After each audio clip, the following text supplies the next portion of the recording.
Nós vimos semana passada sobre o livro Viagem Espírita, né, em que o Allan Kardec faz 3 discursos para os espíritas da França, e esses discursos são muito atuais, né, até hoje, para os dias que nós estamos vivendo mesmo, no movimento espírita, e a gente percebe que uma coisa que me chamou muita atenção, e que eu espero que vocês percebam também, é que a Viagem Espírita, esse livro, esses discursos, ele fez antes de lançar o Evangelho segundo o Espiritismo. É o que mais me chamou a atenção, porque ele já percebe, antes de fazer a sua obra, né, do Evangelho, de trabalhar na obra do Evangelho, ele já percebe essa nuance da moral, sabe? Da consequência moral da doutrina espírita. E cita várias vezes, né, o Cristo, as falas dele, porque ele vai fazer nesses 3 discursos. O primeiro ele vai falar sobre as animosidades, o segundo ele vai falar sobre o objetivo do espiritismo, e o terceiro ele vai falar sobre a bandeira da caridade. Então, assim, a gente vai conhecer o Kardec, gente, né? É, se dirigindo para as pessoas com todo o seu sentimento, com seu carinho, sua emoção, seus conflitos também, por que não, né? Então, a gente pode começar, e depois, no final, ele também, os grupos fazem algumas perguntas para ele, e ele responde a algumas perguntas também depois dos 3 discursos, mas isso acho que não vai dar tempo da gente ver hoje, fica para uma outra vez, tá? Quem quiser se adiantar, pode ver pode começar a ler o livro. Bom, então, primeira coisa que chama atenção é que o Kardec chama realmente os espíritas de irmãos espíritas, né? E ele vai dizendo que eram todos já experientes no espiritismo, na medida do possível, né, em 1863, e ele diz que ele poderia até seguir com questões práticas, mas que ele queria falar nesse discurso sobre algo objetivo, que nada mais é do que o objetivo sobre o qual se orienta a doutrina espírita e os meios para atingi-lo, né? E ele vai fazer várias observações no seguinte sentido, que tudo que ele vai observar podia até ser uma questão individual, né? Mas, e se fosse uma questão individual, ele não faria isso, que ele só está fazendo isso porque são vários assuntos de caráter geral e que podem interessar a todos, né? E ser de utilidade para todo mundo, e como é mesmo, né? Então, ele vai falar que no estado atual daqui da Terra, né, é difícil a gente não ter inimigo, né? Que se a gente não quisesse tê-los, era preciso não habitar aqui. Mas ele vai explicar que ele não é inimigo de ninguém, né? Embora ele possa ter inimigos por causa de várias controvérsias, da responsabilidade que o Espiritismo exige, etc., etc., ele não é o inimigo, né? E aí, o que ele faz com o inimigo, né? Ele simplesmente deixa de lado para não atrapalhá-lo, né? Mas ele será sempre bem-vindo a hora que quiser voltar. É essa a posição dele, né? Então ele fala: bastaria para não nos enquadrarmos na situação praticar o bem, né? Para você não ter inimigo, basta você praticar o bem. Ele diz que não, né? E ele dá como exemplo o próprio Cristo, que a bondade por excelência, né, foi submetido a tanta maldade, né, a tanta coisa ruim. E ele explica que o homem que pratica o bem deve, pois, preparar-se para se ferir na ingratidão, para ter contra ele aqueles que, não o praticando, são ciumentos da estima concedida aos que o praticam. Os primeiros, não se sentindo dotados de força para se elevarem, procuram rebaixar os outros ao seu nível. Obstinam-se em anular pela maledicência ou a calúnia aqueles que os ofuscam. Ouve-se constantemente dizer que a ingratidão com que somos pagos, isso aqui é muito interessante, gente. Quem faz o bem, as pessoas não fazem o bem porque de tanto receber ingratidão, a pessoa fica cheia de fazer o bem, né? E aí ele fala que ficam com o coração endurecido. Mas ele fala, isso também não se justifica, porque quem tem um coração fácil de ser endurecido também não está no verdadeiramente no bem, né? Porque quem está na vibe do bem, ele não endurece o coração, pelo contrário, né? O amor ele só amplia os sentimentos pelos outros, as emoções, né? Não tem como você endurecer um coração. Então, assim, o coração endurecido é aquele que já tem o coração endurecido, né? Não é que o bem endureceu, fez tanto, recebi tanto troco de volta que meu coração se endureceu. Não, não foi por causa disso. Você já tinha o coração endurecido e por isso você não aceitou a ingratidão, né? E aí ele, sobre a ingratidão, ele vai falar que quando a gente faz o bem, o reconhecimento já é uma remuneração. E praticá-lo tendo em vista essa remuneração é fazê-lo por interesse. E aí ele vai citando no discurso o que é a caridade, né? Porque é você fazer o bem pelo bem. E, ao mesmo tempo, ele diz o seguinte, que o meio de levar, que pode ser que o que você faz hoje, você não veja o resultado mesmo, né? São coisas que você talvez veja lá no futuro, você vai tentar suavizar ah, de alguma forma alguém que vai receber isso que você fez de alguma forma, né? Ou em forma de reflexão, ou em forma de desabafo, né? Algum bem vai fazer, é que a gente sempre vê o bem no sentido material, no sentido imediatista, né, da coisa. Aqui e agora, eu fiz tanto bem, né, e ele não reconheceu, não vou fazer mais. Então, ele vai explicar isso aí, né, que esse pode ser talvez um meio de levá-lo a refletir, de suavizar a sua alma, de salvá-lo. E essa esperança constitui uma nobre ambição. Se nos inferiorizarmos, não realizaremos o que nos compete realizar. Achei bárbara essa frase também. Porque se você ficar se colocando numa posição de vítima e se colocar no sentido de se retrair, né?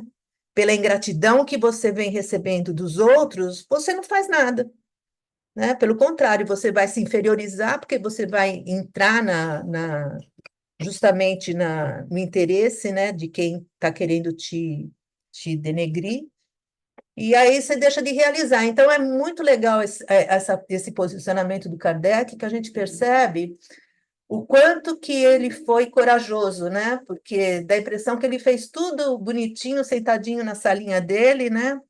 Pegou as mensagens, codificou, fez a edição dos livros, mas ele enfrentou vários desafios, como nós enfrentamos também, né? Claro que ele era um espírito elevado, claro, né, para ter uma tarefa dessa, mas nem por isso estava longe de passar pelo que a gente tem que passar. Tanto é que ele coloca até como exemplo Jesus mesmo, né?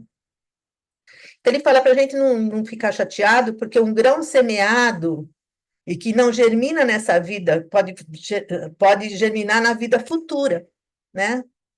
E ele vai perceber, a gente vai percebendo no discurso dele que a mudança de paradigma da visão dele mesmo, né? Uma coisa é a visão materialista do aqui e agora e do tudo acaba com a morte. Outra coisa é a visão espírita, que tem os seus pressupostos, que você sabe que existe a imortalidade, que o bem não se perde e por aí adiante. Então, você vai vendo a coerência no discurso filosófico do Kardec. Então, ele fala, um benefício nunca está perdido, né? E ele fala: pondo de lado qualquer questão pessoal, tenho adversários naturais nos inimigos do espiritismo. Não cogiteis que eu me lamente, longe disso. Quanto maior é a animosidade deles, melhor se comprova a importância que a doutrina espírita assume aos seus olhos. Se tratasse de algo sem consequências, uma dessas utopias que já nascem inviáveis, não lhe prestariam atenção. E aí ele fala: pô, a gente não vê escritos que.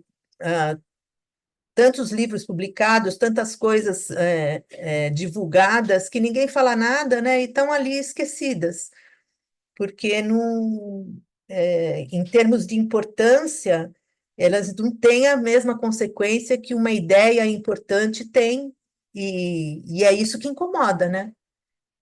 O que incomoda nos adversários é justamente a consequência que o espiritismo pode provocar.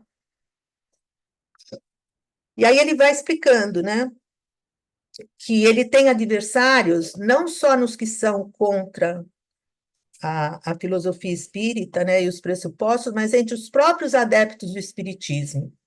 E aí ele separa esses espíritas em três categorias bem distintas, que eu acho que todo mundo sabe, né? Mas vale aqui ver pelas palavras dele, né? Os que creem pura e simplesmente nos fenômenos das manifestações, mas que deles não deduzem qualquer consequência moral. Ah, deixa eu falar uma coisa para vocês. A minha edição é uma edição antiga, antes da reforma ortográfica. Então, ainda tem trema, ideia com acento, vocês esquecem, tá?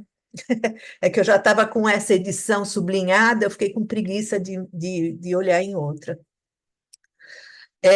Então, os primeiros que veem os fenômenos e nada de consequência moral, né? Os segundos que percebem o alcance moral nos outros, para aplicar nos outros, né? Aquela coisa, nossa, assisti uma palestra, ai, queria que minha filha tivesse assistido, queria que meu marido tivesse assistido, né? Ou coisa parecida. E os que aceitam pessoalmente as consequências da doutrina e que praticam ou se esforçam por praticar. Porque hoje também a gente tem outra coisa na filosofia espírita, que é o seguinte, né? Eu não sou espírita, porque eu estou longe de ser espírita. Para ser espírita, preciso de muita coisa ainda. Não, não é isso que o Kardec falou. Para você ser espírita, você não precisa ser perfeito. Você precisa praticar, né, a moral, toda a parte, entender o que o espiritismo passa e se esforçar para praticar a moral espírita. Quando você está se esforçando, você está sendo espírita. Esses últimos, que são os que praticam, né, são os espíritas praticantes. Ele chama esses espíritas praticantes dos verdadeiros espíritas. Os que não praticam, nós vamos ver mais para frente, ele chama de crentes, tá? E aí, olha, lembrem-se que não existia o Evangelho segundo o Espiritismo ainda, né? E ele cita a moral de Jesus, né? Amai-vos uns aos outros, perdoai os inimigos, retribuí o bem ao mal, não tenhais ira, nem rancor, nem animosidade, nem inveja, nem ciúmes. Sede severos para convosco mesmos e indulgentes para com os outros. O que a gente deduz daí, né? Kardec era muito esperto. A partir do momento que ele tem uma resposta que Jesus teria sido o Espírito que deveria nos servir de exemplo, ele debruçou, né, sobre a moral do Cristo para poder entender isso à luz do Espiritismo. Daí o Evangelho segundo o Espiritismo também. E ele diz que esses devem ser os sentimentos do verdadeiro espírita, né? Que ele não pode ter inimigos, ele pode ter inimigos, mas ele não é inimigo de ninguém.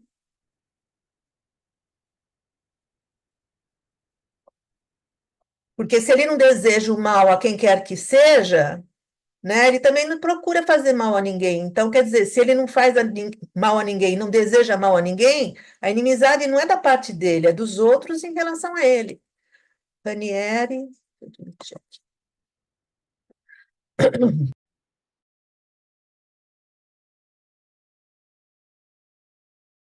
O Juliana, eu deixei você muda.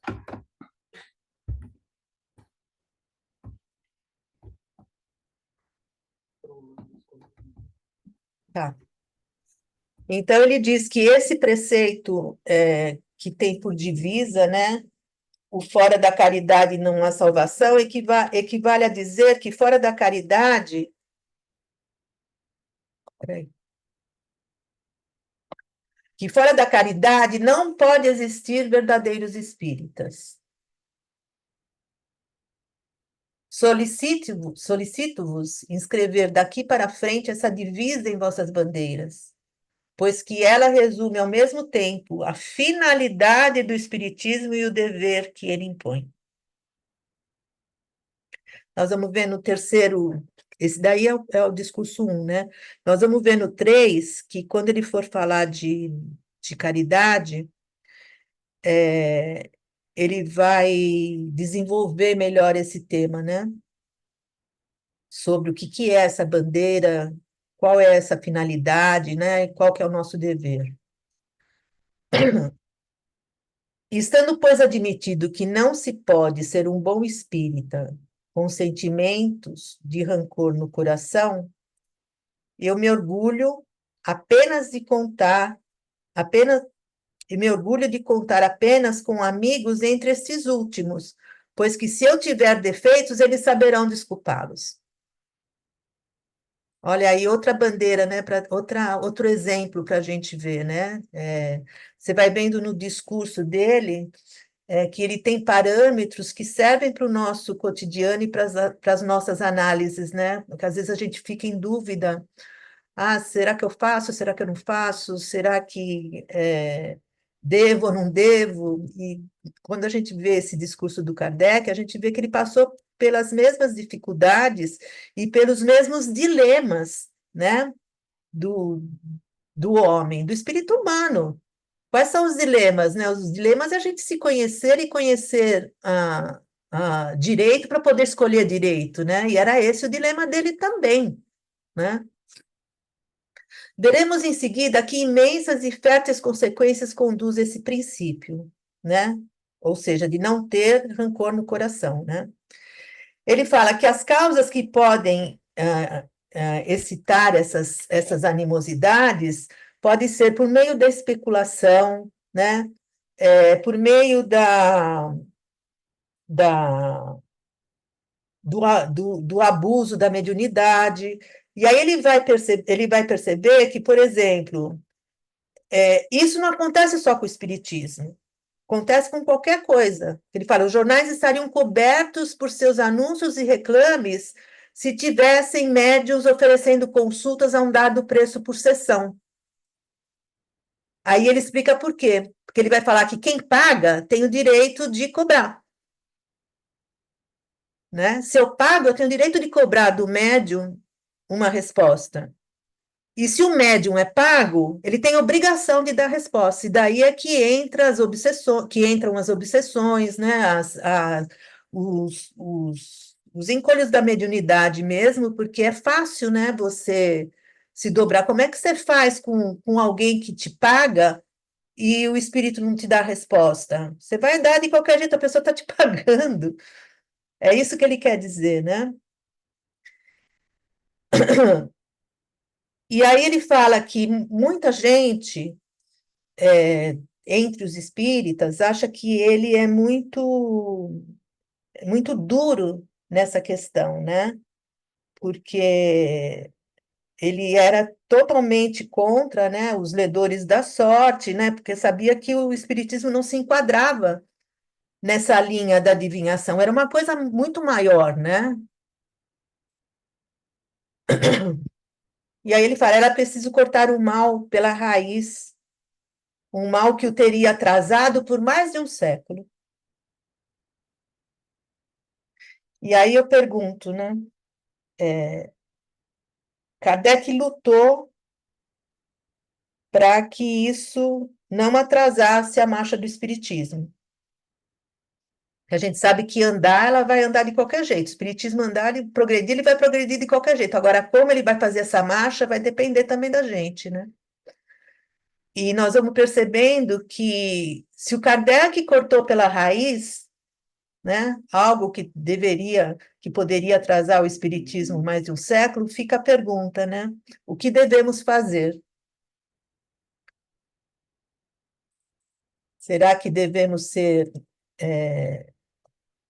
coniventes com certas coisas? Se o próprio Kardec cortou pela raiz, ele fala: foi o que me esforcei por fazer, demonstrando desde o princípio a face grave e sublime dessa nova ciência, fazendo-a sair do caminho puramente experimental para fazê-la penetrar no da filosofia e da moral. Tá?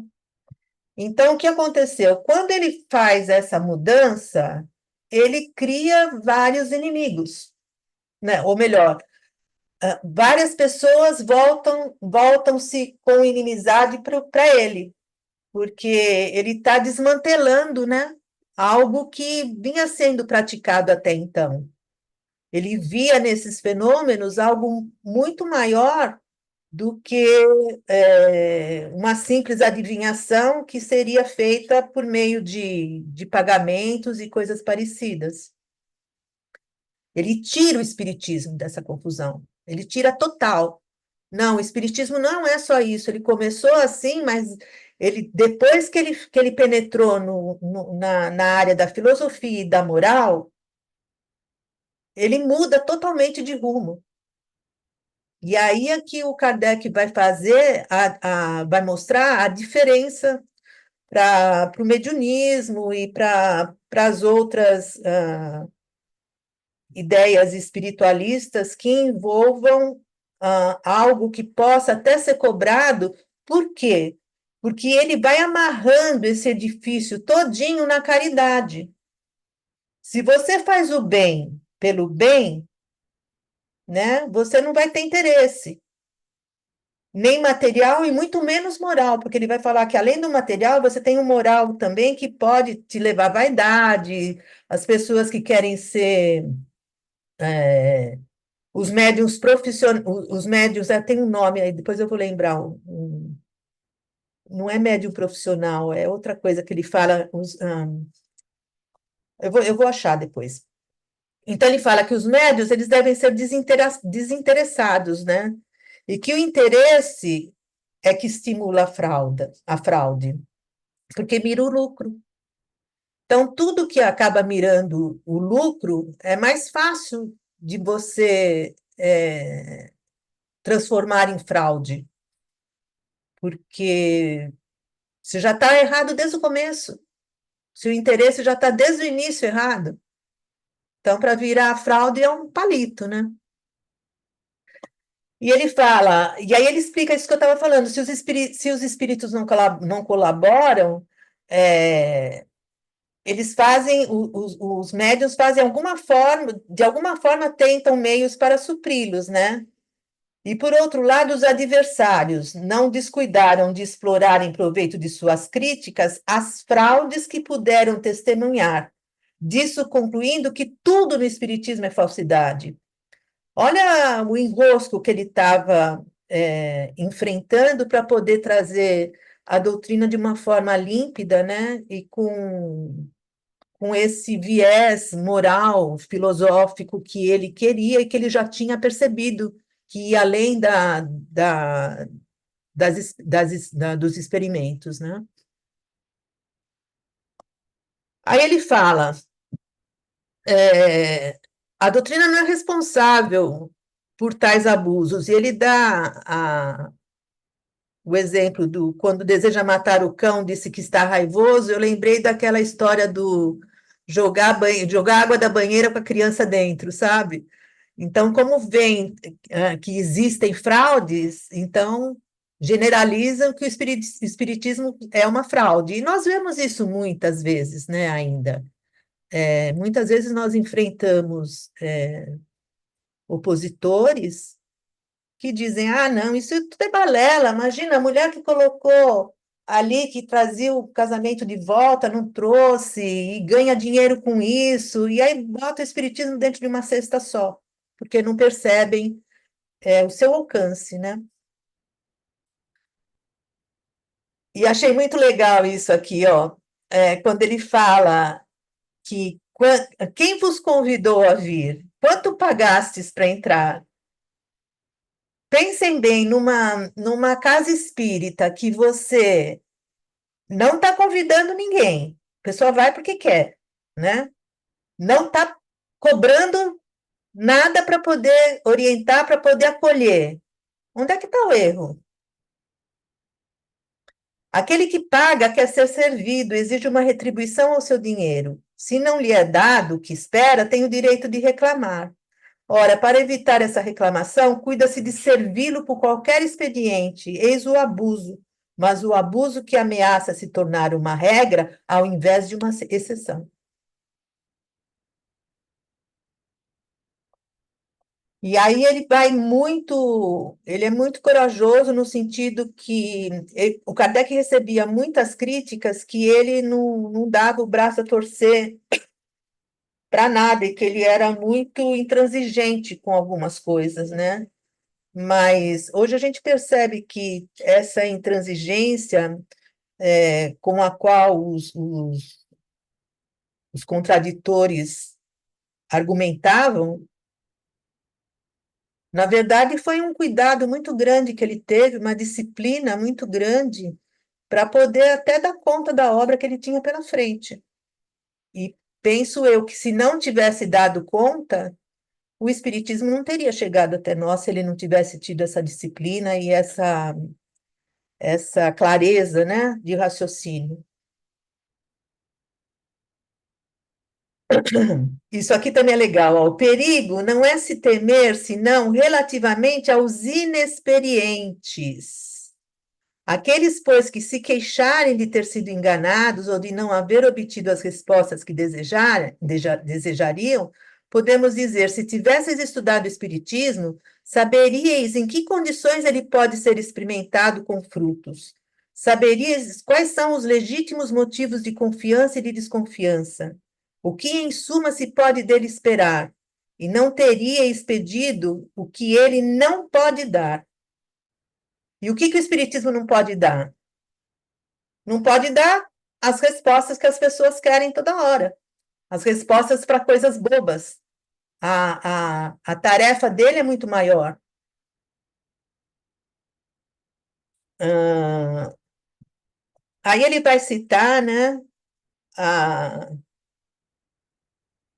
as consultas aos conselhos sobre heranças, descobertas de tesouros, que não são da alçada do Espiritismo.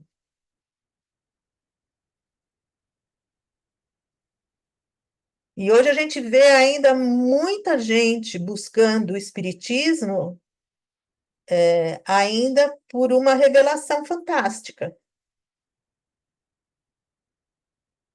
Você vê há quanto tempo isso, Kardec já havia chamado a atenção dos espíritas sobre isso, e nós continuamos muitas vezes a fazer as mesmas coisas. Quantas pessoas chegam na casa espírita para receber notícia de herança que não recebeu, de coisa para descobrir, de se a mãe fala, se o pai fala, etc e tal, se revela alguma coisa.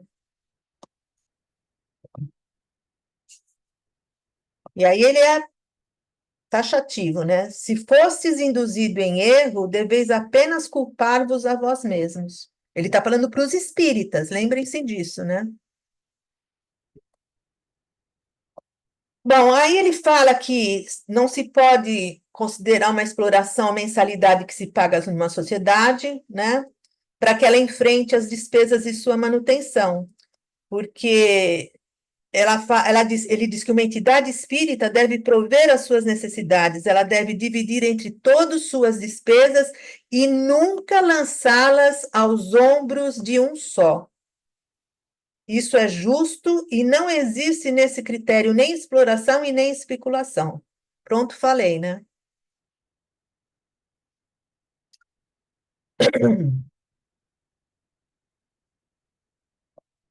E aí ele fala que é diferente alguém que tivesse como comprar a entradas para ficar nos primeiros lugares, né, das reuniões. Ele estabelece a diferença aí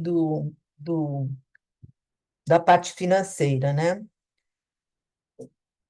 E ele fala uma coisa interessante, que quanto aos médios, eles se multiplicam de tal forma que os profissionais seriam hoje completamente supérfluos. Ou seja, hoje a gente fala, ah, é porque ele é médium, ah, é porque é médium. Kardec fala, ó, vocês vão encontrar com eles aos montões, né? Então, se você tem médiums sérios, os que são profissionais e abusadores, eles vão se tornando supérfluos, porque tem gente que faz mais por menos.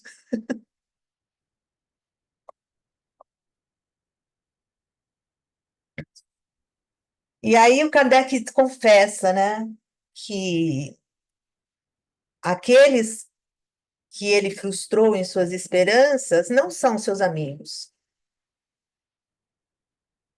né? Porque se não podem vê-lo com bons olhos por ele fazer essas distinções, a exploração do Espiritismo tentou se introduzir em vossa cidade, né? Essa daqui eu não lembro se era em Bordeaux, e eu vos convido a renegar essa nova indústria, a fim de não comprometerdes a vós mesmos com essa solidariedade.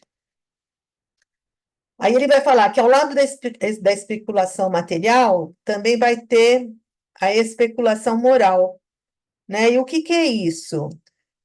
São os favorecimentos que ah, exacerbam a vaidade, né, da pessoa. Muitos querem ser exaltados pelas coisas que podem oferecer.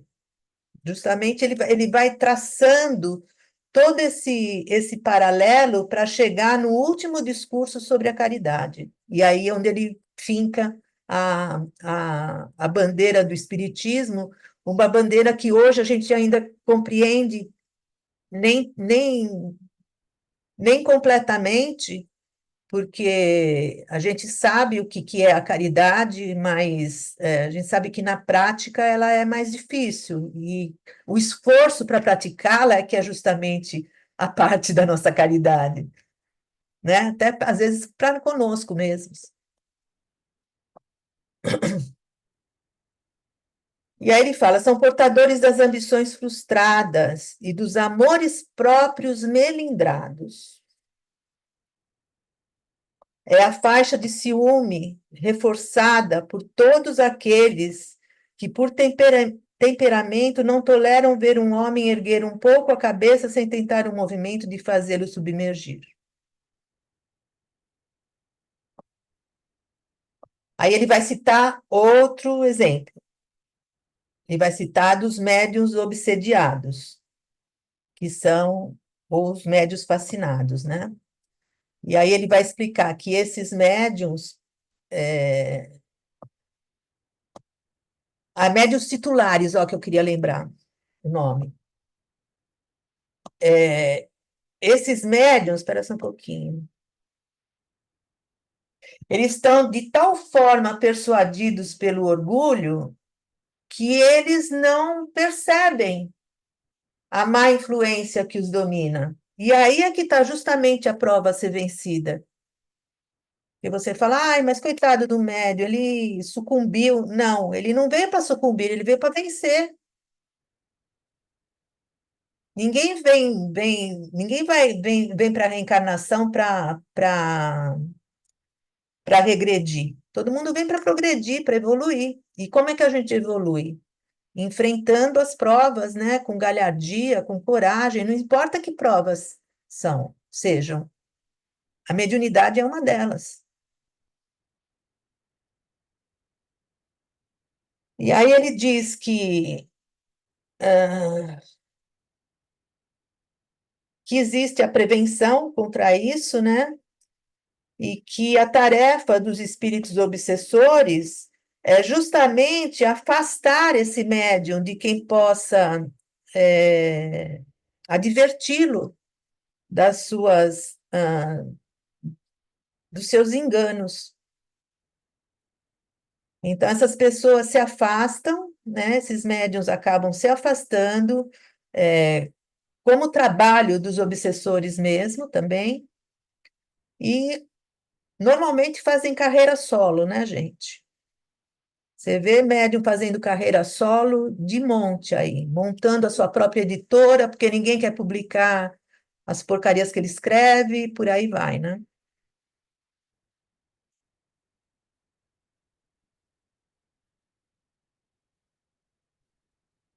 Aí depois os médiuns, ainda ele fala que tem gente que tem uma suscetibilidade levada ao excesso. Ou seja, eu entendo como aquelas pessoas cheias de mimimi, né? Que se ofendem, se magoam por qualquer coisa, né? Se chateiam pelas mínimas coisas. E aí ele fala dos médiuns titulares, né? Que há os que gostariam de se considerar médiuns titulares de um grupo ou de uma sociedade. Será aí os senhores, né? Pretendendo que seus espíritos guias sejam tomados por árbitros infalíveis. Eu achei muito perspicaz e muito clara essa fala do Kardec em relação aos inimigos, né? Alguém gostaria de falar alguma coisa? Li? Tudo certo? Muito presente, né? Muito.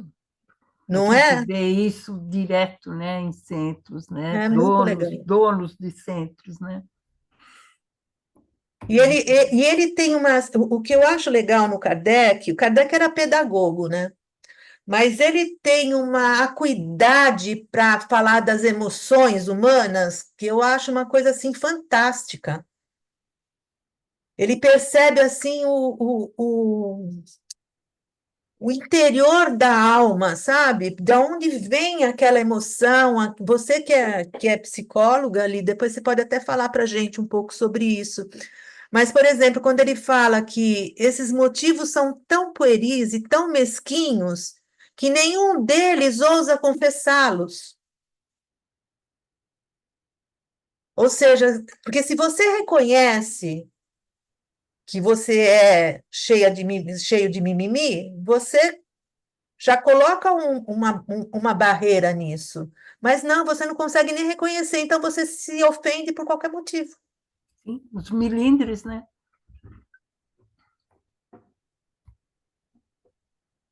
E ele fala: olha, eles não ousam confessá-los, mas não deixam de se constituir uma fonte de surda animosidade que cedo ou tarde se trai, ou pelas malquerências ou pelo afastamento.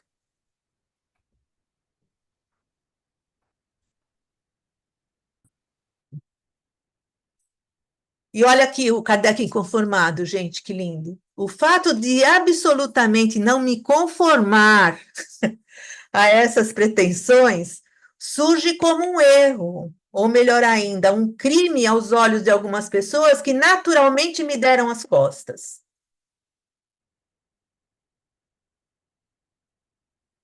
Que ele, na verdade, não deveria dar maior importância, e dizendo que tudo isso era. E a pessoa fala, mas tudo isso é imperdoável, né? O que o Kardec faz impondo essa disciplina e essas regras, esses conselhos, é imperdoável a sua rigidez, né? E ele fala: conceber esta palavra nos lábios de pessoas que se dizem espíritas. Eis aqui uma palavra que deveria ser riscada do vocabulário espírita. Imperdoável.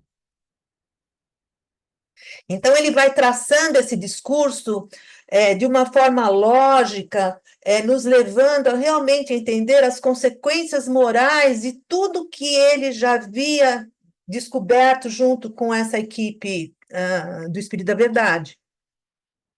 Ele poderia ter ficado só nas mesas, né, gente? Não podia? Foi lá, gostou, viu que tinha alguma inteligência, mas ele foi atrás da inteligência. E aí descobriu uma verdadeira doutrina, uma filosofia imensa, né? Cheia de detalhes. O espiritismo não é uma coisa fácil, ele tem detalhes. Ele tem detalhes. O espiritismo, para quem não entende mediunidade, para quem não entende reencarnação, para quem não entende o mundo invisível, laboratório, fluidos, etc., etc., se torna realmente só o fenômeno.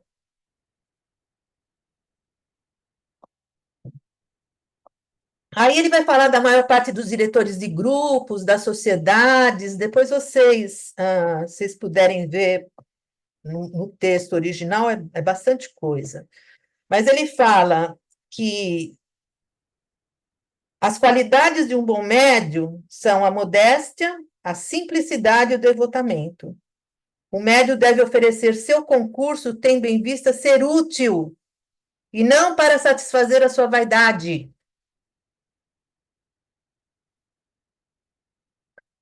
Não deve nunca ter-se as comunicações que recebe, pois de outra forma poderia fazer crer que nelas põe algo de seu, algo que tem interesse em defender.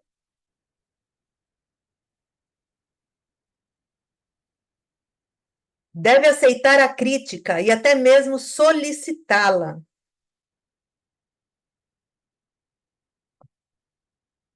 Se o que recebe é falso, mal, detestável, tudo isso é preciso. Peraí, estou sem mouse aqui. Tudo isso é preciso que se lhe diga sem receio de feri-lo, e mesmo na certeza de que tal não ocorrerá. Seria tudo mais fácil, né, gente? Mas como é difícil a gente aceitar quando nos apontam um erro, e é difícil muitas vezes a gente apontar o erro no sentido da caridade para que isso não se repita e que a pessoa cresça. Mas sem a gente entender essa bandeira da caridade, a caridade na sua melhor acepção, a gente não consegue fazer nada disso direito. E aí toma os pés pelas mãos, se melindra, se machuca, não fala, fala por trás, e por aí vai, né? E com isso, o que acontece? A marcha do espiritismo se atrasa, né? Que ela vai acontecer, mas o que estamos fazendo para não atrasá-la, né? E ele fala que esses médios são realmente os que se julgam receber as melhores comunicações, né? E os que não se deixam dominar pelos espíritos orgulhosos são os que têm as melhores comunicações. É justamente o contrário. E os espíritos mentirosos, os enganadores, se aproveitam, né? E quando as comunicações vêm de pessoas que têm mais a verdade, os espíritos reconhecem a impotência deles para poder atuar sobre esse médium. Ou seja, não existem vítimas, né, gente? Nós nunca somos vítimas de nada.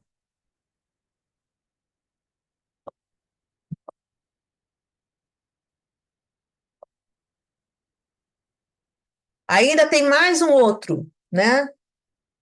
Que são os que compreendem a doutrina ou não a querem compreender, né? Essas pessoas jamais estão contentes. Algumas acham que procedo com certa lentidão, né? E outras acham que ele tinha que correr mais, né? E aí ele diz que pondo a ideia espírita à parte. Isso aqui é legal, peraí, deixa eu voltar aqui, gente. Ele fala assim: olha, os primeiros reprovam-me por haver formulado princípios prematuros, de me colocar como chefe de uma escola filosófica. Mas acontece que, pondo-se a ideia espírita à parte, não poderia eu também, acaso, arrogar-me, como tantos outros, a autoria de um sistema filosófico? Ele está perguntando, por que não eu? Quer dizer, ele desmonta o raciocínio de quem está querendo atacá-lo, né? Se os meus princípios são falsos, por que não apresentam outros que os substituam, fazendo-os prevalecer? É muito legal a gente ver o Kardec explicando isso para os espíritas, né? Um espiritismo que estava começando, você vê 63, 62, 63, 5 anos, e já havia grupos formados, né, com espíritas experientes, mas que não poucos entendiam essa parte moral que ele estava levando. O pessoal queria saber da parte prática.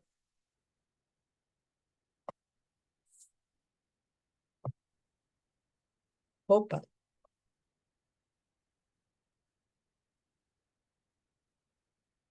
E aí tem outros que, ao invés de achar que ele é lento, acham que ele é mole e que devia ser empurrado. Então, quer dizer, olha a moderação do Kardec, né, gente? Porque ele tinha dos dois lados, tanto quem achava que ele deveria parar, como aqueles que achavam que ele deveria ser mais ousado. E ele precisava de moderação para isso.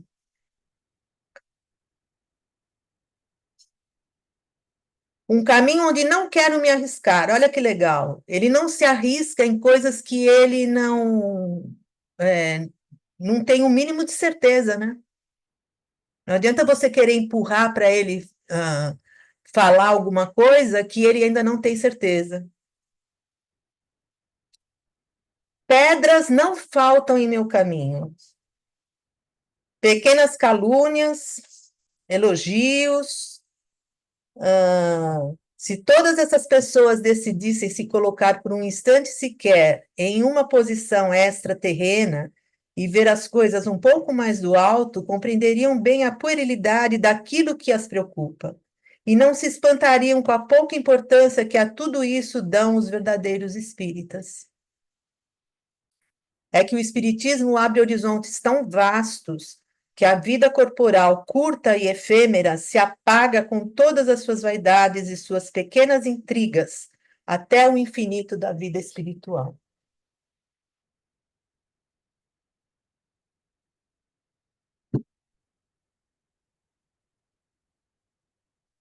E aí ele vai falar também que há outras pessoas que o caluniam por dizer que ele não trazia nada de novo. E que ele fala, essa reprovação é fundamentada, jamais dei um único passo nesse sentido. Aqueles que de mim se aproximam, fazem-no porque isto lhes convém. Olha que legal isso, o posicionamento dele. É menos por minha pessoa do que pela simpatia que lhe desperta os princípios que professo. Os que se afastam fazem-no porque não lhes convenham ou porque nossa maneira de ver as coisas reciprocamente não concorda. Por que então iria eu contrariá-los, impondo-me a eles? Os caras se já não querem aceitar a visão nova que está sendo colocada, e ele tinha toda uma obra pela frente para fazer, ele não podia se parar e se ater a esses movimentos, né? Parece-me mais conveniente deixá-los em paz. Ademais, honestamente, carece-me tempo para isso. O cara que aproveita o tempo, né? Sabe-se que minhas ocupações não me deixam um instante para o repouso. Além disso, para um que parte, há 1000 que chegam. Julgo um dever dedicar-me, acima de tudo, a estes, e é isto que faço. Antes que a gente fala que é orgulho, ele fala orgulho, desprezo? Não, honestamente não. Eu não desprezo ninguém. Lamento os que agem mal, rogo a Deus e aos bons espíritos que façam nascer neles melhores sentimentos, e isso é tudo. Se retornam, são sempre recebidos com júbilo, mas correr ao seu encalço, isso não me é possível fazer.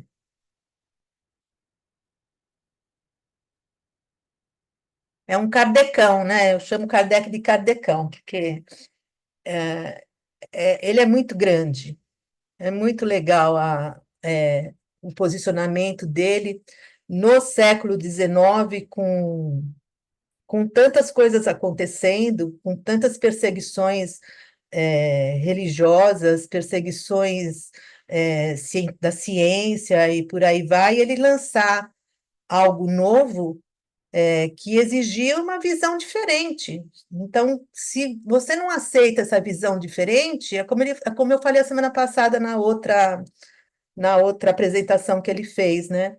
Se você não aceita essa visão com esses pressupostos, é melhor nem insistir, perder seu tempo. Para mim, um homem é um homem. Isto apenas. Meça o seu valor por seus atos, por seus sentimentos. Não pela sua bolsa, né, gente? Nem pela sua posição. Nunca por sua posição social. Pertence a ele as mais altas camadas da sociedade, se age mal, se é egoísta e negligente de sua dignidade, é, aos meus olhos, inferior ao trabalhador que procede corretamente, e eu aperto mais cordialmente a mão de um homem humilde, cujo coração estou a ouvir, do que de um potentado cujo peito emudeceu.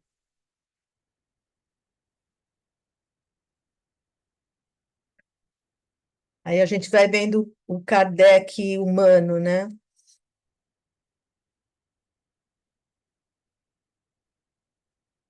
Quando ele aperta a mão do homem humilde, ele diz que se aquece. Quando ele ouve um potentado, né, um metido, ele se enregela.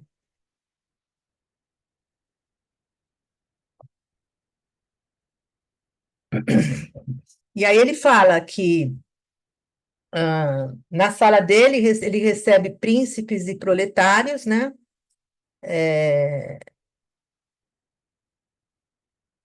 E muitas vezes, se esse de mais poder se sentir humilhado, ele vai dizer que ele não é digno de ser espírita.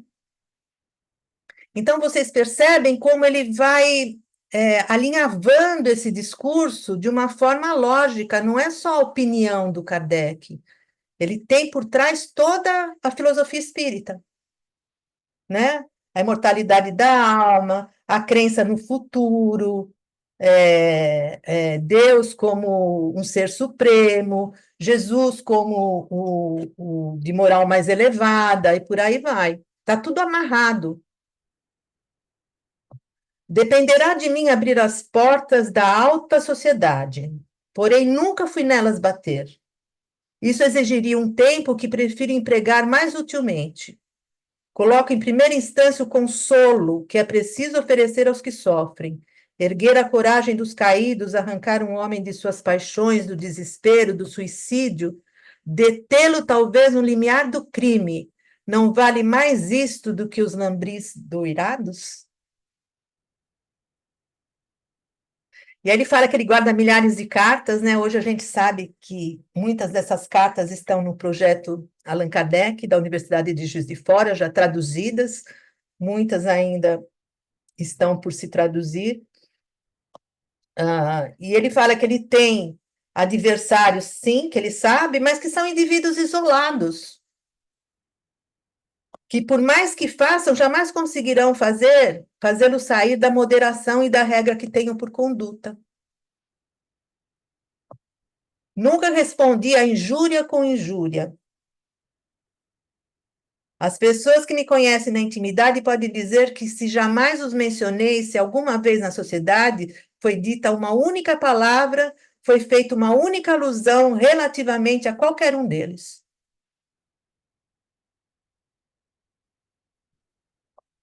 Ele cita a revista.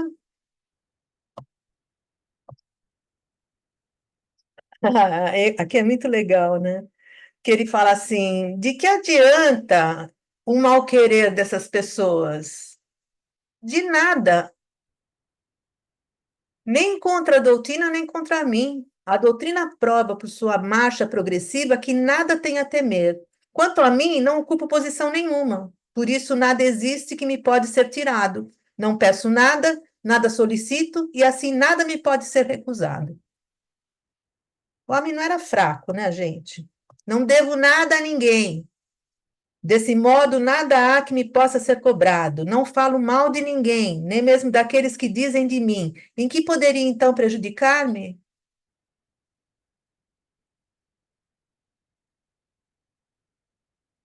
Aqueles que me conhecem são capazes de distinguir o que digo daquilo que não sou capaz de dizer.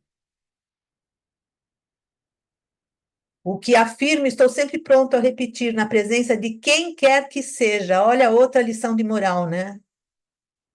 Não existem meias-verdades para alguns grupos, né?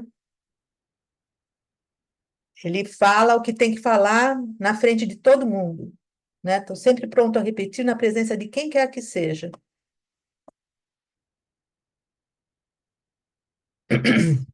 E aí ele vai mais a fundo quando ele fala: isso tudo não representa nada em face do objetivo maior dos espíritas sinceros e devotados, né? Porque um futuro imenso se desenrola diante dos nossos olhos. É picuinha, é coisa pequena. Acreditai-me, senhores, fora preciso ver como um roubo perpetrado contra a grande obra os instantes que perdêssemos preocupados com essas mesquinharias. Falei picuinha, a palavra dele é mais bonita, mesquinharias. De minha parte, agradeço a Deus por me haver, já aqui na terra, concedido tantas compensações morais ao preço de tribulações tão passageiras, bem como pela alegria de assistir ao triunfo da doutrina espírita. Oh, que lindo!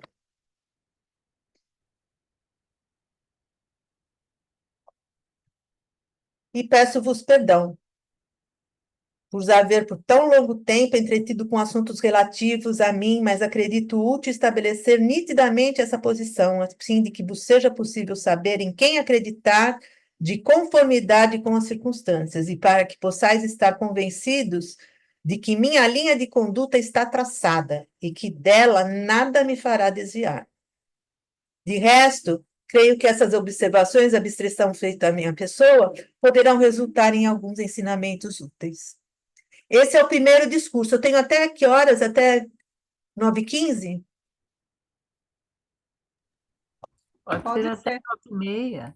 Se alguém não Pode tiver até nenhuma 9h30? pergunta para Eu fazer, vou ver se eu podem eu vou comentar. ver se eu dou conta de falar dos outros dois, que são interessantes. Aí, o que que ele faz? Ele vai, no outro discurso, falar sobre a posição em que se encontra o Espiritismo. E nesse outro discurso, falar umas coisas bem interessantes para a gente refletir, né? Primeira coisa que ele fala, que é muito interessante, é que o Espiritismo apresenta um fenômeno desconhecido na história da filosofia: a rapidez de sua propagação. Nenhuma outra doutrina oferece exemplo semelhante. Quando se afere o progresso que vem sendo feito ano após ano, gente, 5 anos só, hein? Pode-se, sem nenhuma presunção, prever a época em que ele será uma crença universal. E aí, aqui é que o pessoal se engana, né? Que fala, mas o Kardec falou que o Espiritismo seria uma religião universal. Não foi isso que ele falou. Crença universal no sentido dos seus princípios. Os seus princípios serão adotados, porque a gente vai compreender esses princípios. Não é compreender para crer? Então, nós vamos compreender e aí ele se tornará uma crença universal. Não é uma crença barata de fé ingênua, né? E aí ele cita que os países, né, que já contavam com numerosos adeptos, ele fala que naquela época ele já tinha mais de 100 cidades com grupos em funcionamento, né?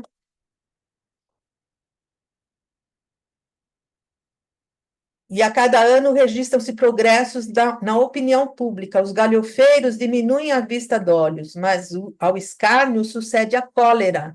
Ontem riam-se, hoje zangam-se. Achei muito interessante isso, porque realmente, né, quando você é, quando você faz galhofa com alguma coisa, é uma coisa mais pueril, mais boba, né? A partir do momento que você não tem resposta para isso, você fica com raiva. Então, eles passam da galhofa para a raiva, para a cólera. Ontem riam-se, hoje zangam-se. De acordo com o velho provérbio, isso é de bom augúrio e leva os incrédulos a concluir que a questão deve estar implícito um motivo sério qualquer. Um fato não menos característico é que tudo quanto os adversários do Espiritismo fizeram para entravar sua marcha, longe de detê-lo, ativou o seu progresso. A gente comentou na semana passada do Auto de Fé, né, Li? Que foi 1861, né? Já tinha passado que 2 anos. E, e a gente vê que depois do Auto de Fé, realmente o Espiritismo acabou ficando famoso na Europa, né? Porque todo mundo ficou sabendo do Auto de Fé lá de Barcelona. Aqui ele fala mal da imprensa, tadinho, né? Eu perdoo ele como jornalista, porque ele tem toda a razão. A imprensa o enalteceu? Não. Todos sabemos que, longe de estender-lhe as mãos, ela lhe tem deitado aos pés. E com isso não conseguiu senão fazê-lo avançar. E é pura verdade até hoje, né? Você sai, eu vejo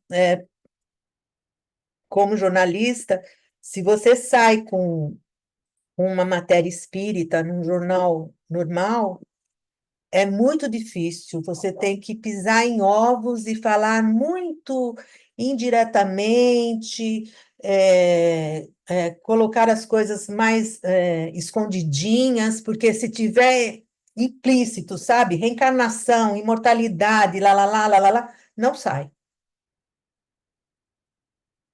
não sai. Por quê? Porque a nossa cultura é materialista, né? Hum, hum.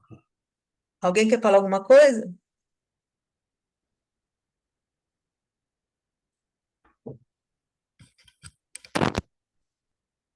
Luciano? Alguém quer falar alguma coisa? Não. Vamos lá, então.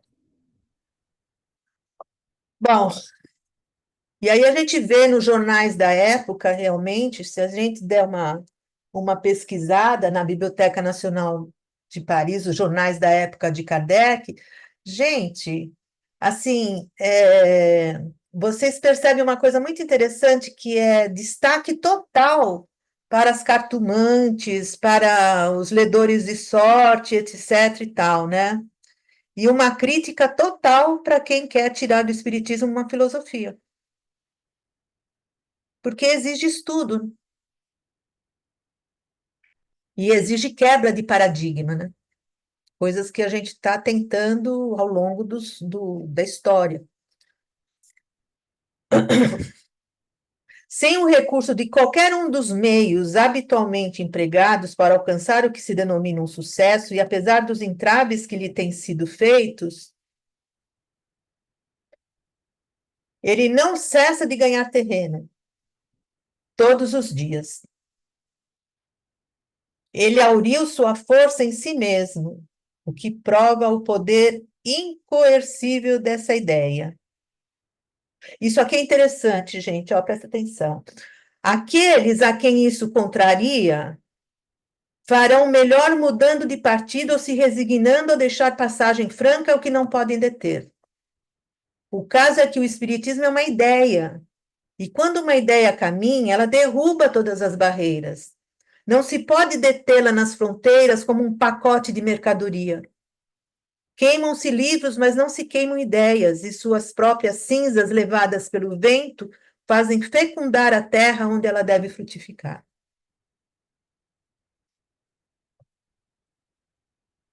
E aí ele chama a nossa atenção, né? Todavia, não basta lançar uma ideia para que ela crie raízes. Não se cria à vontade opiniões ou hábitos. O mesmo ocorreu relativamente às invenções e descobertas. Mesmo o mais útil se perde se não chega a seu tempo, se a necessidade que está destinada a satisfazer não existe ainda. Olha que demais isso, gente. O mesmo ocorre quanto às doutrinas filosóficas, políticas, religiosas e sociais. É preciso que os espíritos estejam maduros para aceitá-las. Ou seja, eu entendi que essa maturidade, para elas serem aceitas, está ligada à necessidade que se tem delas, entendeu? Então, a partir do momento que você tem necessidade de alguma resposta, é que essa ideia vai ser propagada ou não. Se você não tiver essa necessidade, ela fica perdida. O Espiritismo só rompeu as barreiras que ele tinha que romper na época. Por quê? Porque havia necessidade de algo que combatesse o materialismo, que combatesse a fé cega,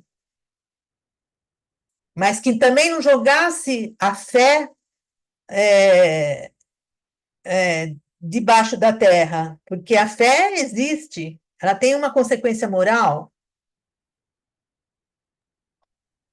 Se, pois, o Espiritismo encontra tão numerosas simpatias, é que o seu tempo está chegado e que os espíritos estão maduros para recebê-lo, e que ele responde a uma necessidade, a uma aspiração.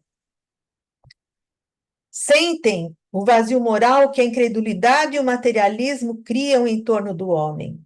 Compreende-se que essas doutrinas cavam um abismo para a sociedade que destrói os laços mais sólidos, os da fraternidade, e depois, instintivamente, o homem tem horror ao nada, como a natureza tem horror ao vazio. Eis porque ele acolhe com alegria a prova de que o nada não existe. Então, por isso que a gente fala, os tempos são chegados, os tempos são chegados, e a gente pensa, os tempos são chegados porque a geração nova, porque estamos em fase de regeneração, etc., sei lá quanto tempo vai demorar isso. Mas não, os tempos são chegados porque o ser humano, o espírito humano, começou a apresentar essa necessidade. Então, os tempos são chegados porque ele está necessitando disso agora. Ok?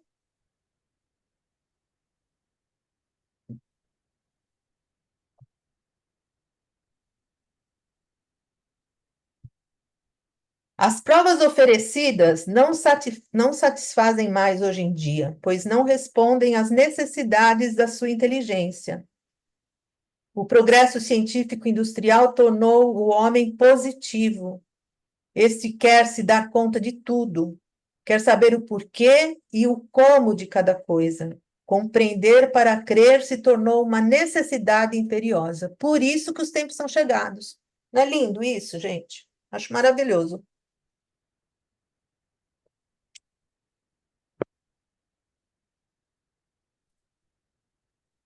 E aí ele fala que isso é uma lei da natureza, né? Que a fé cega já não possui domínio sobre ele, porque é aquela coisa que a gente sempre aprende na teoria do conhecimento. O ser vai se realizando enquanto ele também vai compreendendo e percebendo as coisas. Por isso que a ontologia anda junto com a gnoseologia.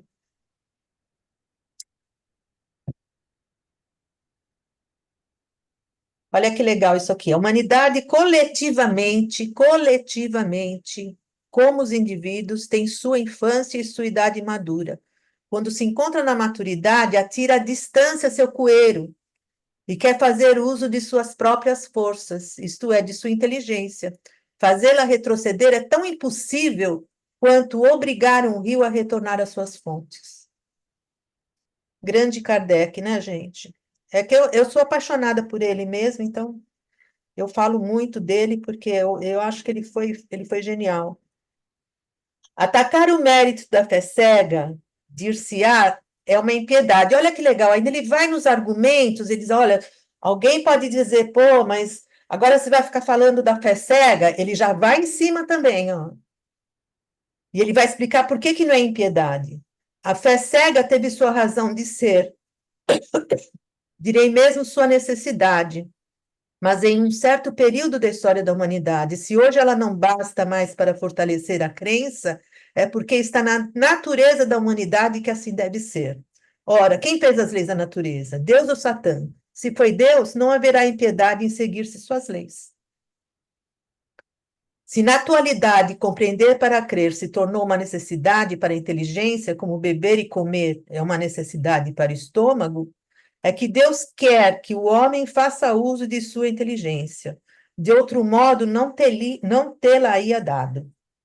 Há pessoas que não experimentam essa necessidade, que se contentam em crer sem exame. Olha que legal isso também, gente. Não as recriminamos, e longe está de nós o pensamento de perturbá-las em sua tranquilidade. O Espiritismo, evidentemente, não se destina a elas. Se elas têm tudo, o de que necessitam, nada há a oferecer-lhes. Não se obriga a comer à força aqueles que se declaram não ter fome. O Espiritismo está destinado àqueles para os quais o alimento intelectual que lhes é dado não basta. E o número dessas pessoas é tão grande que o tempo não sobra para nos ocuparmos com outras.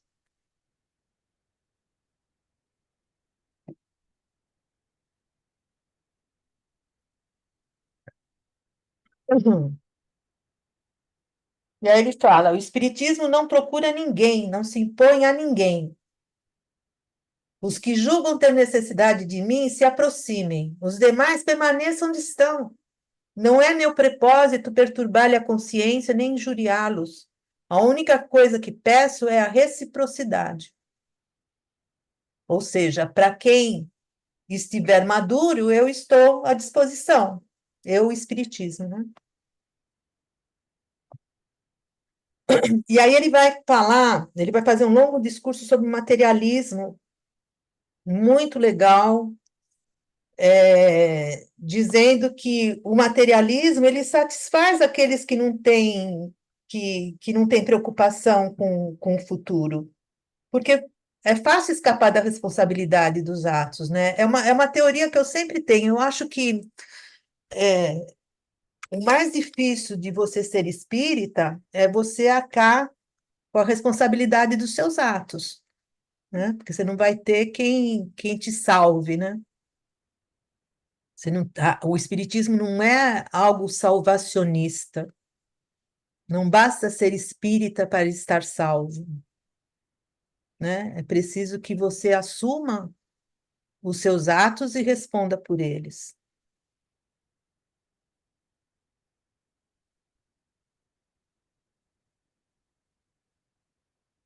E aí ele fala que o materialismo leva ao egoísmo.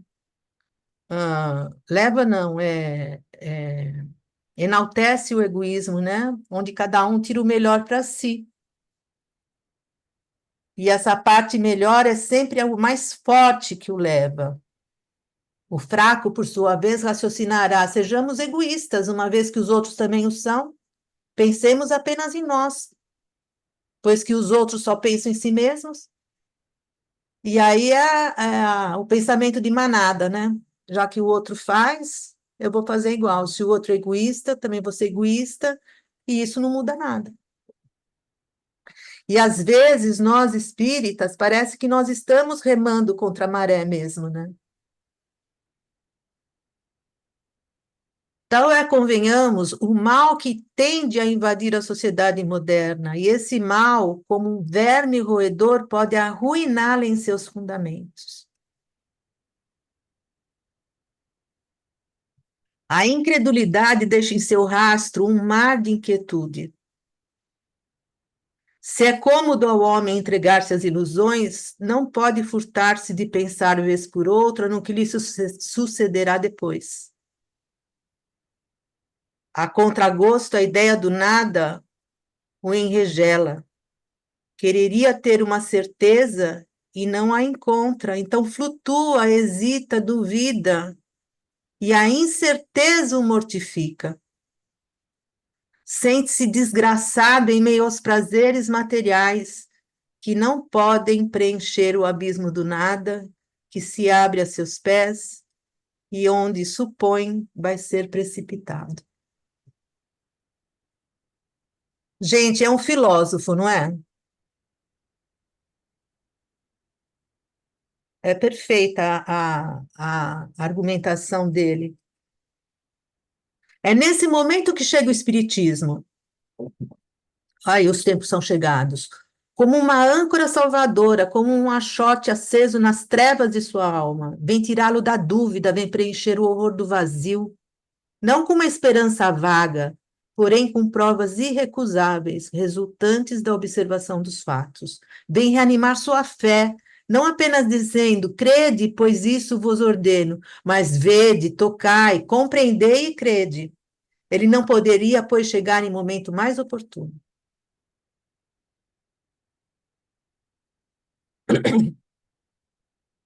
O materialismo seduz pelos seus falsos raciocínios, os seus sofismas, era preciso a seus sofismas era preciso opor raciocínios sólidos, apoiados em provas materiais. Para essa luta, a fé cega já se mostrava impotente. A gente fala tanto da fé raciocinada, e esse discurso do Kardec, ele esclarece isso tão bem. E o que falta ao homem? Fé no futuro. Além dessa fé no futuro que o Espiritismo apresenta, ele também mostra a alma como um ser circunscrito, né? Ele fala envoltório material, perispírito, tal, né? Mas o que acontece? A alma era algo antes que como é que ele fala aqui? Peraí. Não tinha individualidade, né? Ai, a alma.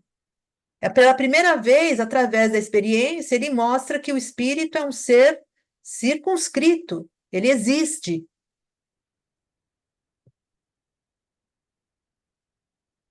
As relações da alma com o ambiente não cessam com a vida.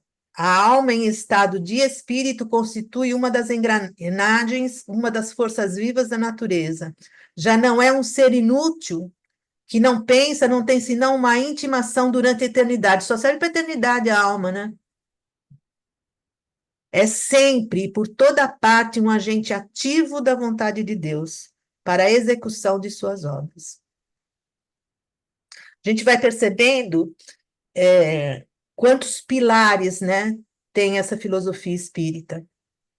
E se a gente tiver conhecimento e compreensão desses pilares, a gente consegue entender a obra toda.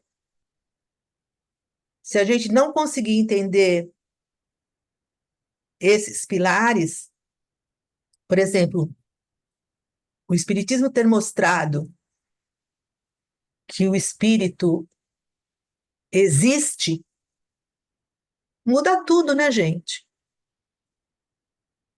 Porque muita gente falou na filosofia de espírito, de alma, mas o Espiritismo vem através da experiência, mostra que existe, e esse ser que existe se apresenta e apresenta-se como vive.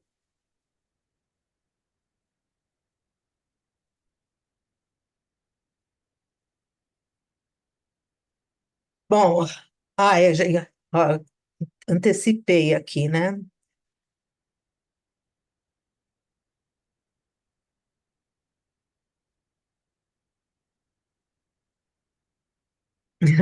Aí o Kardec fala, isso pode perturbar certas ideias, né? Convenhamos, né?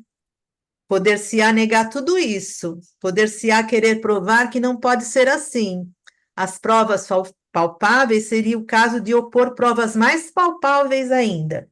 Todavia, o que se oferece? Apenas a negação. O espiritismo apoia-se sobre fatos, e o materialismo veio minar toda a crença, solapar os alicerces, substituir a moral pela razão de ser e jogar por terra os próprios fundamentos da sociedade, proclamando o reino do egoísmo. É muito sério, né?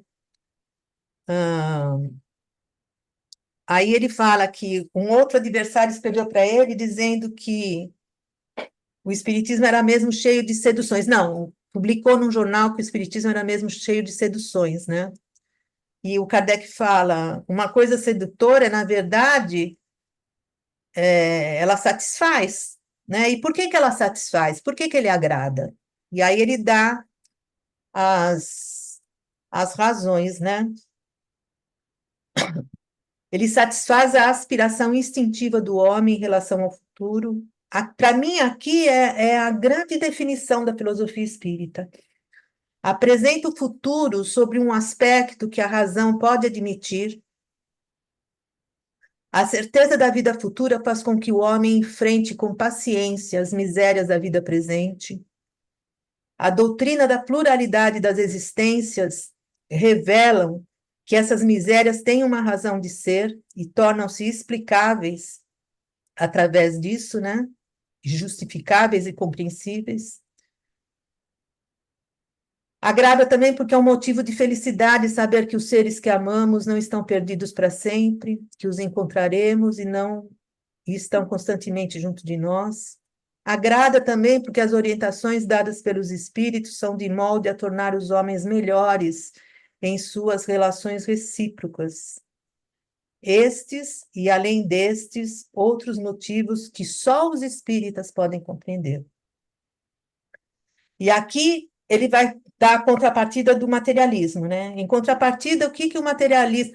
Se a gente perceber essa parte aqui, é bem a diferença entre o espiritismo, dentro do espiritualismo, versus materialismo, né? Porque ele tem ideias próprias, ele tem todo um alicerce onde ele se encaixa, se argumenta e se constrói, né?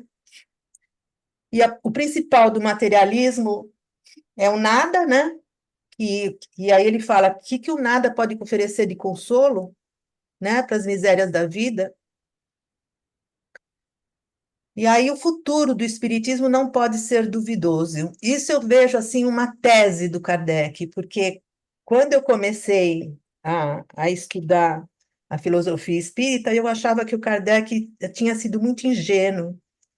Eu falava assim, nossa, mas ele foi muito ingênuo, imagina, ele fala que o espiritismo vai dominar o mundo, que fez isso, que fez aquilo, e olha, a gente está aí, não sei, mas a ideia espírita vai dominando, a ideia da imortalidade, a ideia da existência de outras vidas, a ideia, isso vai penetrando mesmo, né? Às vezes sem nome determinado. Então ele diz que isso não pode ter dúvida, né? Como e por que meios ele alcançará a transformação da humanidade é o que resta examinar. Aí é o discurso 3. Vamos ver se eu consigo falar em 5 minutos. Esse é o discurso, para quem quiser ver o livro, mais interessante, porque ele vai explicar o que é a caridade, e não só o que é a caridade no sentido rançoso, sabe? Aquela coisa da caridade do ranço, não. A caridade como um mote da vida, a caridade como vontade de se fazer alguma coisa, como vontade de crescer, como vontade de se superar, né? E de se superar em função do outro, né? Também, em função de si mesmo, mas em função do outro. E aí a gente vai ver empatia, uma série de coisas que a gente fala tanto hoje.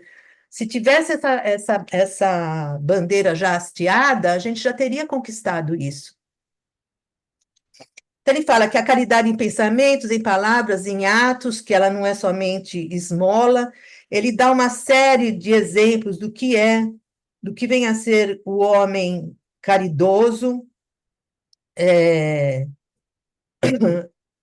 Ele diz que os sentimentos de ira, de animosidade, de ciúmes, de rancor é falta de caridade, que a caridade é a antítese do egoísmo, e que o egoísmo é para vós em primeiro lugar, a caridade é para vós em primeiro lugar, para mim depois. O egoísmo diz, para mim antes e para vocês o que sobrar.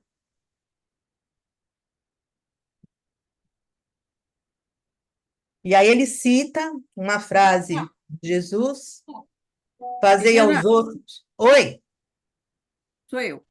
fala. Eu não sei, você disse, isso é uma coisa que eu gostaria de compartilhar com todo mundo, mas você disse, o discurso 3 eu acho mais importante. Então, por que que você não faz um terceiro para que você possa falar desse terceiro? Não, mas sabe o que é, Tereza? É que é um tema que já é dominado por todo mundo. A gente ouve tanto isso. Eu acho que a gente pode só dar uma. Vocês que sabem. Vocês aguentam três Kardec, três, acho que é muito, né? Vamos ver se a gente consegue terminar aqui. Eu acho que é muito. E aí ele compara, né, que no egoísmo a vitória é sempre para o mais sagaz, né? Que é uma coisa triste de se dizer. E que substituir o egoísmo pela caridade, tudo será diferente, ninguém procurará fazer mal ao seu vizinho, as iras e os ciúmes se extinguirão. Se a caridade substituir o egoísmo, todas as instituições sociais passarão a ter por alicerce o princípio da solidariedade e da reciprocidade. O forte protegerá o fraco, ao invés de explorá-lo. Achei maravilhoso isso. E aí ele vai mais para frente dizer que as pessoas podem pensar, esse cara está sonhando, né? É um sonho. E olha a resposta que ele dá, gente. Para quem acha que eu estou sonhando, é de se perguntar com que finalidade o Cristo veio até nós pregando a caridade aos homens. Com igual resultado teria pregado aos animais. Gente, é assim, né? Tchac, tchac, tchac, dos dois lados, né? Bom, aí ele vai examinar o progresso das sociedades, né? Ele vai dizer que o homem é sempre perfectível, os que se acham muito adiantados hoje, amanhã parecerão atrasados, né? Que o homem tem progredido no ponto de vista moral, né? E é preciso, entretanto, convir que esse progresso se realizou mais acentuadamente no sentido intelectual. Por que motivo? Isso também achei muito interessante. Por que que a gente progride primeiro na parte intelectual, né? Ele fala que o Espiritismo explica: a moral e a inteligência são dois caminhos que raramente seguem juntos. Quando o homem dá alguns passos num deles, se retarda no outro. Todavia, mais tarde, torna a ganhar o terreno que havia perdido, e as duas forças acabam por se equilibrar, através de sucessivas encarnações. O homem chegou a uma fase em que as ciências, as artes e as indústrias atingiram um alcance até hoje desconhecido. Se a satisfação que delas tira satisfaz a vida material, deixa um vazio na alma. Ele aspira a qualquer coisa de superior, sonha com melhores instituições, deseja a vida, a felicidade, a igualdade e a justiça para todos. Mas como atingir tudo isso com os vícios da sociedade e, sobretudo, com o egoísmo imperando? Esse discurso, gente, amanhã a gente podia colocar os discursos, né, ali no site. Não sei se já está lá, já deve estar lá, o Viagem Espírita está lá. Mas a gente podia colocar os três discursos separadamente, porque são muito lindos. E aí ele vai falar que a caridade é a base. Como que isso vai acontecer? Como é que isso vai mudar? Vai mudar quando o egoísmo for destruído. E qual que é o nosso papel como espíritas? Abrir o coração das pessoas para essa verdade através do quê? Da pregação? Não, do exemplo.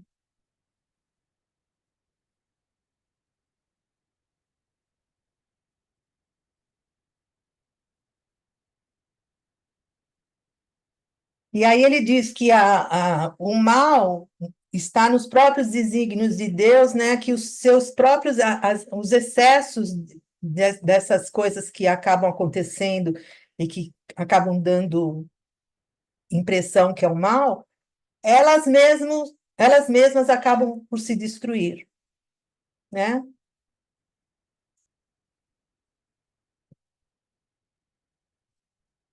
E aí ele vai falar sobre as doutrinas de reforma social. É muito legal isso aqui. Eu acho que não vai dar tempo de falar. E ele vai explicar que todos os sistemas sociais se basearam na vida material, né? E aí o que acontece? Como se basearam na vida material e não levam em consideração a vida espiritual, a caridade está por fora, entendeu? Desses sistemas. Não existe a caridade nesses sistemas. O que existe é o domínio, né? E a submissão. Às vezes muda, né? Mas os sistemas, eles estão em cima disso. Não está em minhas intenções examinar o lado positivo e negativo desses sistemas. Os autores, fundadores ou promotores de todos esses sistemas, sem exceção, não visaram senão a organização da vida material de uma maneira proveitosa a todos. A finalidade é louvável, indiscutivelmente. Resta saber se nesse edifício não falta base, que só ela poderia consolidá-lo, admitindo-se que fosse praticável. Qual que é a base, gente? A caridade, né? Aí ele vai dizer que a caridade é o amor ao próximo, né? Que exige a abnegação e o devotamento, né? Um sistema que, por sua natureza, requer para sua estabilidade virtudes morais no mais supremo grau, haveria que ter seu ponto de partida no elemento espiritual. Olha que genial isso, gente. Quer dizer, se a gente não parte da causa, que é o elemento espiritual, a gente sempre vai fazer sistemas materialistas. Materialistas no sentido que considerem somente a vida do aqui e agora, né?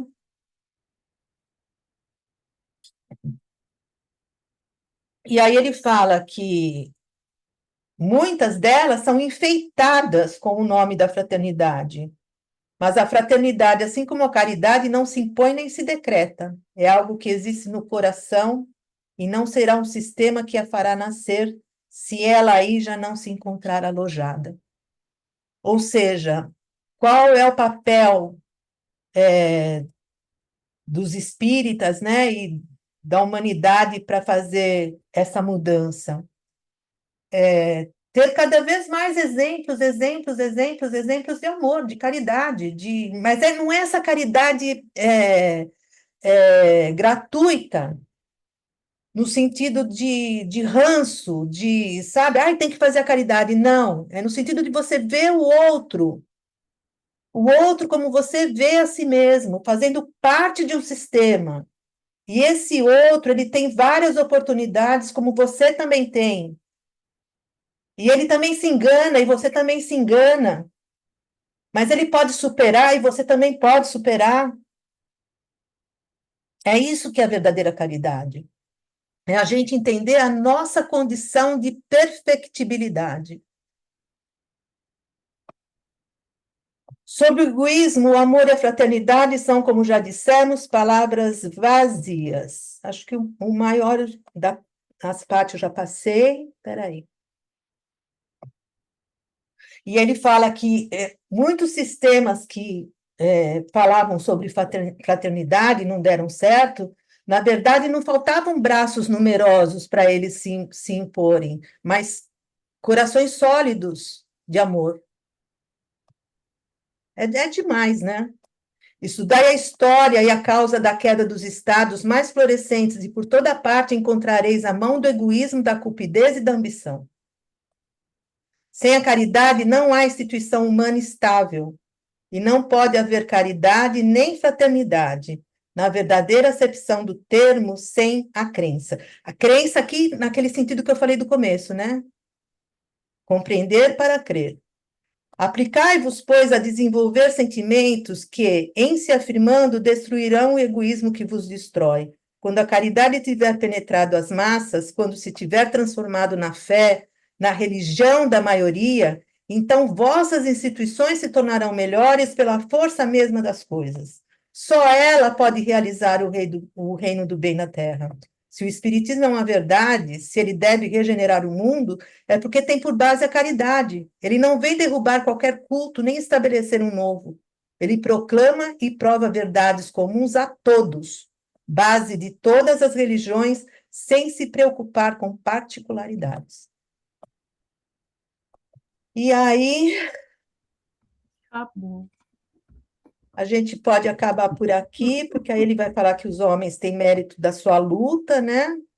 Que o Espiritismo produz todos esses resultados, e se ele produz todos esses resultados, os espíritas devem ser os primeiros a se aproveitarem dele.